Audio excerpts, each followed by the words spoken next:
লাইনে আছে এখনো? চায়ের ব্যবস্থা করো ভাই। বলছি দাদা, মুখ্যমন্ত্রী প্রকাশ্যে সবাই বলছেন মানুষ চাইলে মাথা নত করে সরে যাবো। মমতা ব্যানার্জি এই কথা প্রকাশ্যে বলছেন, তাহলে কি কোথাও এক্সিট রুট করছেন? কি ভাবছেন? আপনি বুঝতে পেরেছেন, সরিয়ে দেওয়ার আগে সসম্মানে সরে যাওয়া ভালো। আর এটা 4 তারিখের পরে মানুষ কিন্তু বলে দেবে যে দিদি ঘুম পেয়েছে, বাড়ি যাও। ওই নন্দীগ্রাম তো এখনো চলছে। ইলেকশন যেখানে যেখানে হচ্ছে দক্ষিণ বাংলায় সব জায়গায় গন্ডগোল করার চেষ্টা হচ্ছে, কারণ টিএমসি জেতার কোথাও চান্স নেই। গন্ডগোল করে ভয় দেখিয়ে ভোটারদেরকে, আমাদের কর্মীদের যদি না বেরোয়, লোকে ভোট না দেয়, কিন্তু এসব করে কিছু আটকাতে পারবে না। এই হিংসা ফিংসা যা করার এইবার ইলেকশন করে নিচ্ছে, এরপরে আর পশ্চিমবাংলায় কেউ এরকম করতে পারবে না। কোন ঘরের কিন্তু চলতেই থাকে, এই প্রথম বোধহয় কোন ইলেকশনে, ইলেকশনকে কেন্দ্র করে খুন খারাপি হয়নি, শান্তি ছিল। ইলেকশনের আগে ওরা আক্রমণ করেছে, একজন 56 বছরের মহিলাকে যে নৃশংসভাবে হত্যা করা হয়েছে। তো পশ্চিমবাংলায় মহিলাদের কি সুরক্ষা আছে এটা বোঝা যাচ্ছে। সম্মান প্লাস, আপনারা শুনেছেন বাংলাদেশে একজন এমপি এখানে ট্রিটমেন্ট করতে এসেছিলেন, তিনিও খুন হয়ে গেছেন নীলফামারীতে। তো পশ্চিমবাংলায় কার সুরক্ষা আছে? দেশি বিদেশি, স্ত্রী পুরুষ, গরিব ধনী, শহর গ্রাম, কোথাও সুরক্ষা নাই। সেটা বারবার প্রমাণ হয়ে যাচ্ছে। সাধারণ মানুষ এটা বিচার করুন। ইলেকশন কমিশনের সক্রিয়তা, সেটা কি পাওয়া আছে? ইলেকশন কমিশনের সক্রিয়তা আছে বলে প্রত্যেকটি মানুষ ভোট দিয়েছে, কেউ বলতে পারেনি আমাকে ভোট দিতে দেয়নি। কিন্তু সাধারণ আইন শৃঙ্খলা রক্ষা করার কাজ তো ইলেকশন কমিশনের নয়। তার জন্য পুলিশ প্রশাসন তো রয়েছে, তারা তো চলে যায়নি কোথাও, তারা ঘুমিয়ে পড়েছে, এটা তাদের কাজ। এর আগেও ছিল, পরেও থাকবে। সেটা হচ্ছে না মানে ইচ্ছাকৃত ভাবে সরকার এটা করাচ্ছে। দিল্লিতে প্রধানমন্ত্রীকে সরাসরি চ্যালেঞ্জ করে দিচ্ছেন মমতা বন্দ্যোপাধ্যায়। তিনি বলছেন জায়গা আপনি ঠিক করুন, মঞ্চ আপনি ঠিক করুন, আমাদের মধ্যে ডিবেট হবে। কেন প্রধানমন্ত্রীর কোনো কাজ নেই? ওদের মধ্যে ফালতু লোকদের সঙ্গে ডিবেট করবে? যাদের কোনো কাজ নেই ডিবেট করতে যাবে, আমাকে ডিবেট করতে দেখি কোনো কাজ? আমরা কাজ করি সাধারণ মানুষের সঙ্গে দেখি, প্রধানমন্ত্রী তাই করছেন। আর প্রধানমন্ত্রী কি করছেন তার হয়ে বলবে সাধারণ জনতা।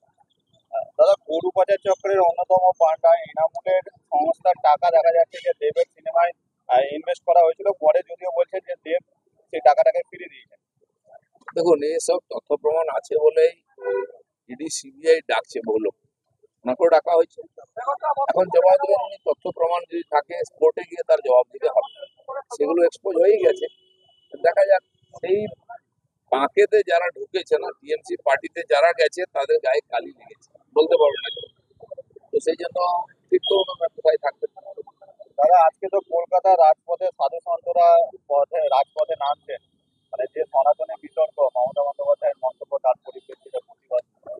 পশ্চিমবাংলার সমস্ত মানুষ, সমস্ত পেশার মানুষ, কোনো না কোনো ভাবে তারা প্রতারিত, বঞ্চিত, তারা প্রতিবাদ করেছেন। বাকি ছিলেন সাধু সন্তরা, মমতা ব্যানার্জি তাদেরও অসম্মান করেছেন। তারা বুঝতে পেরেছেন আজকে মঠ মন্দির চালানো মুশকিল টিএমসি থাকলে। মঠ মন্দিরের জায়গা লুট হয়ে যাচ্ছে, সম্পত্তি লুট হয়ে যাচ্ছে, সাধু সন্তীরা মারা যাচ্ছেন। গঙ্গাসাগর যাওয়ার সময় পুরুলিয়াতে এখানে সাধুদের উপরে আক্রমণ হয়েছিল, মারা হয়েছিল তাদেরকে, সে দৃশ্য আমরা দেখেছি। তো হিন্দু ধর্ম, হিন্দু সংগঠন, সন্ন্যাসীদের জীবনের সুরক্ষা, ধন সম্পত্তির সুরক্ষা আজকে পশ্চিমবাংলায় নাই, তাই বাধ্য হয়ে তারা রাস্তায় নামছে। দাদা, ব্যারাকপুরে বিজেপি প্রার্থী অর্জুন সিংকে খুনের হুমকি দেওয়া হচ্ছে, তাকে ফোন করে বলা হচ্ছে যে 29শে মের পর তাকে ভিড়ের মধ্যে মেরে ফেলা হবে, এবং তিনি এটা এক্স হ্যান্ডেলে প্রকাশ করেছেন অডিও সভায়। দেখুন, ওখানে তো মারপিট চলতেই থাকে, জোর ঝামেলা। পশ্চিমবঙ্গে কেউ সুরক্ষিত নয়, যদি এরকম হয়ে থাকে তাকে সুরক্ষা দাও। চা খাও।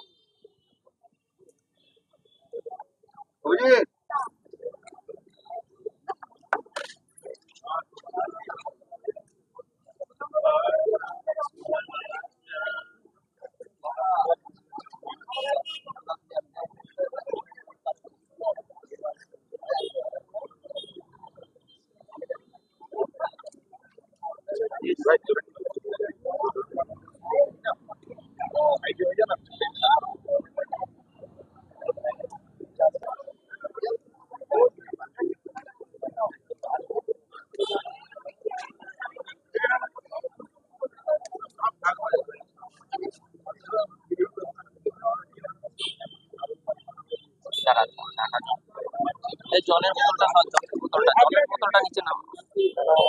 এটা নামা নিচে নাও না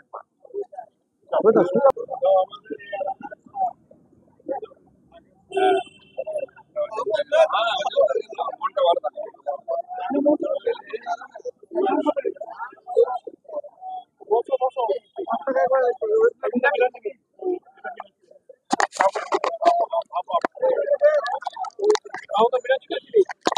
বর্ধমান দক্ষিণের বিধায়ক খোকন দাস খণ্ডপতি সভাতে বলেছেন, নিজের জায়গায় কাউকে আটকাতে পারলেন না, অন্য জায়গায় গিয়ে আটকাবেন।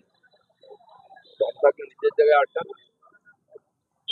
এইসব আওয়াজ এবার বন্ধ হবে। সৌমিত্রকে শয়তান বলেছে খোকন দাস। এই শয়তান সেটা মানুষ 4 তারিখ বুঝিয়ে দেবে।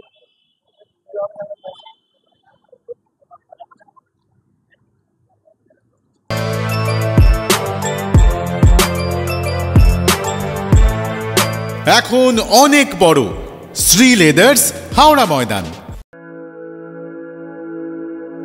আপনি কি জটিল কিছু সমস্যায় ভুগছেন, সমাধান পেতে চান? যোগাযোগ করুন প্রখ্যাত জ্যোতিষ ও তান্ত্রিক মনসারাম ভট্টাচার্যের কন্যা মনসা কন্যার সাথে। প্রখ্যাত জ্যোতিষ ও তান্ত্রিক মনসা কন্যা হাওড়া জানবাড়ি ও হাতিবাগানের নিজস্ব মন্দিরেও বসেন। যোগাযোগ 9830106967 আর 9239655323।